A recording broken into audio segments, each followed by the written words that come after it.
భారతం. అవతారం అనగా ఏమి అంటే తార, ఈ మాట మీరు వినుంటారు. తార తారాస్థితి అని, తారాస్థితిలో పాడుతున్నారండి అంటారు.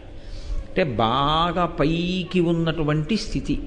అది ఎంత పైకి అంటే అంత పైకి ఉన్న కారణం చేత మీ మాంసనేత్రముల చేత మీకు దర్శనము కానటువంటి స్థితి, మీకు అనుభవైక వీజ్యము కానటువంటి స్థితి, మీరు అర్చన చెయ్యడం సాధ్యం కానటువంటి స్థితి, మీరు కేవలము ధ్యానమునందు మాత్రమే దర్శించగలిగినటువంటి స్థితి, అది తారాస్థితి అంటారు. అంటే బాగా పైన ఉన్నటువంటి స్థితి.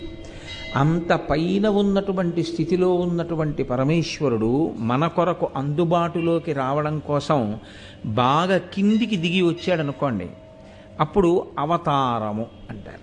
తారాస్థితి, దానికి వ్యతిరేక పదం అవతార. అంటే అసలు కన్నులతో